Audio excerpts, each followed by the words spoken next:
Students, this video is about our next topic of biology, that is 6.3 respiration. Now, before this topic of respiration, we have already studied in our syllabus the topic of, rather, the life cycle of nutrition. In nutrition, we have studied in detail how the food is taken inside the body of a living organism from outside the environment. Now, food is said to be the source of energy. Food, if you remember, was the source of energy. So, in the life process of nutrition, the source of energy was taken inside the body. And in the process of respiration, this food is broken down. This food is broken down in the process of respiration. As a result of this breakdown of food material, we get the energy, and this energy is then utilized for molecular movements. This energy is used to perform molecular movements, that is used to prevent damage and breakdown of living structures inside the body of living organisms. And ultimately, we studied that organisms remain alive. Moreover, this energy is also used to perform other life processes. For example, suppose that if you are taking food from outside, even in that act, even in that event, you need energy. So all the life processes, they require energy, and hence they are performing the function of prevention of damage and breakdown of living structures. On the other hand, we also studied that energy, apart from performing all these basic requirements, energy is also required for development of the body. Energy is also required for growth of the body, which includes the synthesis of proteins as well as other important substances. So today we will study this respiration in the process wherein the energy is released by the breakdown of food material. So let us start the life process of respiration. For your convenience, I have here divided the process of respiration into two steps. In your NCERT book, also, this respiration is described in actually two steps. First of all, in NCERT, you have the cellular respiration. Why it is called cellular respiration? Because it is that part of respiration which takes place inside the cell. Why it is called cellular respiration? Because it takes place inside the cell. So the same thing happens in cellular respiration, which is the simple food that we studied is the glucose, because glucose was formed during the digestion process. In nutrition, glucose was formed during the digestion process and starch was converted into glucose. So this starch underwent digestion. So mostly it is the glucose which undergoes breakdown process, and as a result of this, energy is released. Since this energy is released inside the cell, we call this part of this step of the respiration as cellular respiration. Now, before this cellular respiration, something else has to take place, and that is breathing. Rather, that breathing is the first step of respiration. What does breathing mean? In general, when we are talking about all the living organisms, whether their body design is simple, they are unicellular, or their body design is complex, that is, they are multicellular, they have to take in oxygen, and hence they have to take out carbon dioxide. Now this intake and release of carbon dioxide is known as exchange of gases. Now this exchange of gases therefore takes place between the body of the living organism and the environment. So this we'll study in NCERT afterwards. Before that, this we are going to talk about first of all respiration. So as you can see here, we are talking about this cellular respiration, which is the actual second step of respiration. So in cellular respiration, what are the steps of this event in different organisms? So this is very important. This is the steps of cellular respiration in different organisms. I have written here, this is first step, and we call this as common pathway because this is common in all living organisms. This is common in all living organisms. What happens in this common pathway, that glucose, one stands for one molecule of glucose, it undergoes breakdown process. It is broken down into two molecules of a organic compound called pyruvate, and you can see that glucose is a 6-carbon compound. So when this glucose will be broken down, it will produce two molecules of a organic compound which is called pyruvate. It is also known as pyruvic acid, and it is a 3-carbon compound. So common sense says that how many molecules of pyruvate should be produced? 2 molecules of pyruvate should be produced from 1 molecule of glucose. And in this chemical breakdown process, very little energy is released. Now, the place where this event takes place is the cytoplasm of the cell, and this happens in all the living organisms. That is why I told you in the beginning that this pathway is said to be a common pathway of cellular respiration. So this was number 1. Next is anaerobic pathway. Anaerobic pathway, we have in our syllabus 2 examples. Example number 1 and example number 2.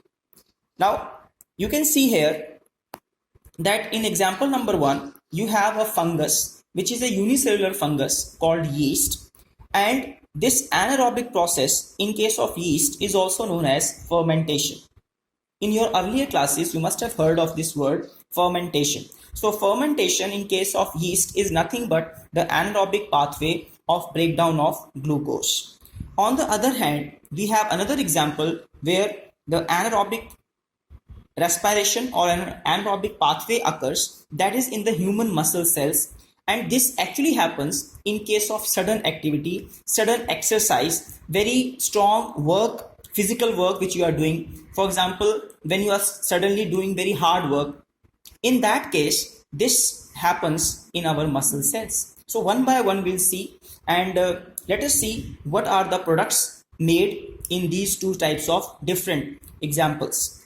In case of yeast, the same compound which was formed here, pyruvate, it further undergoes breakdown process. You can see here 3-carbon compound which was pyruvate, it undergoes breakdown process to form ethanol and 1 molecule of carbon dioxide. Now if you calculate the total carbon atoms on this side and on this side, the number of carbon atoms should be balanced. So pyruvate, 1 molecule of pyruvate had 3 carbon atoms which are balanced with 2 carbons of ethanol and 1 carbon of carbon dioxide here. So this balances 3 carbon in total.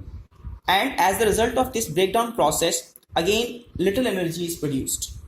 This happens in the yeast, and the place where it happens inside the yeast cell is the cytoplasm. So both these events, both these things, they are taking place inside the cytoplasm. So very little energy is released here. Very little energy is released in the first step, which is a common step. And let us see in case of human beings, in muscle cells, what happens.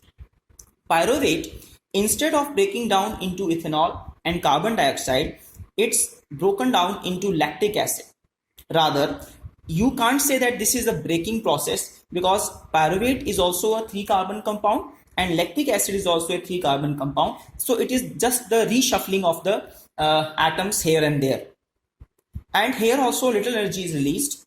Now, what happens in our muscle cells during exercise, that this lactic acid gets accumulated in our muscle cells, and this buildup of lactic acid causes cramps. And the place where this happens is again the cytoplasm.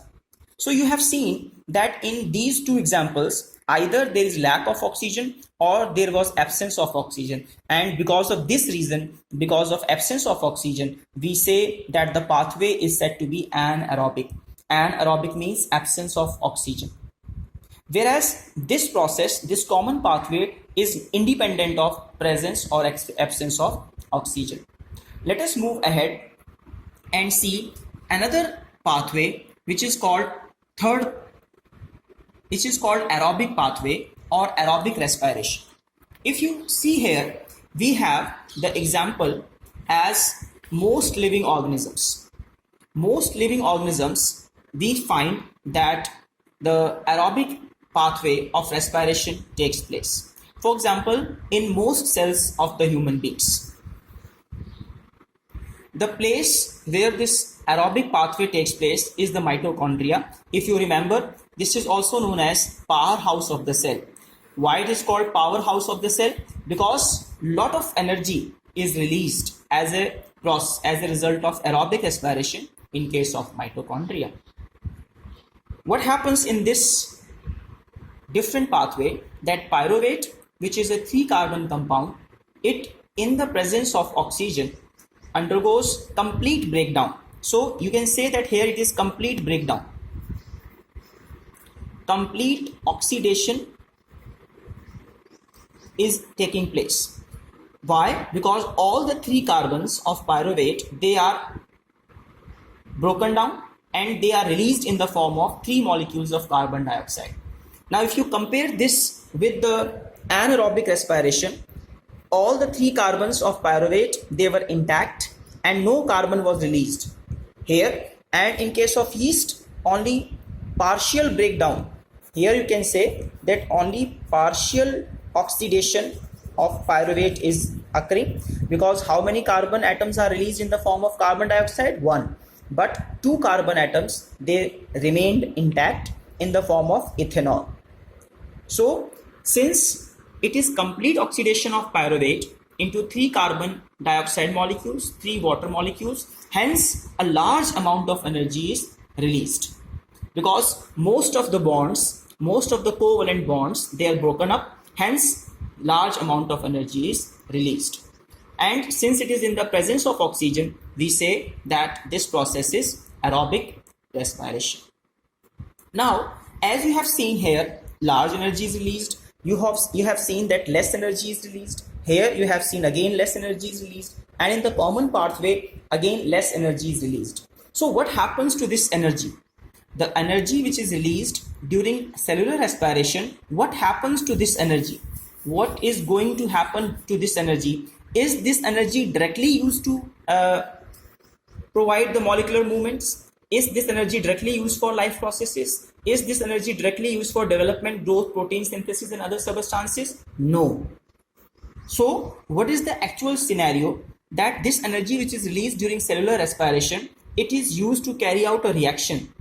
And in that reaction, a simple compound ADP, adenosine diphosphate, combines with inorganic phosphate using this energy, and it is converted into adenosine triphosphate. So how many phosphate groups are there in this ATP?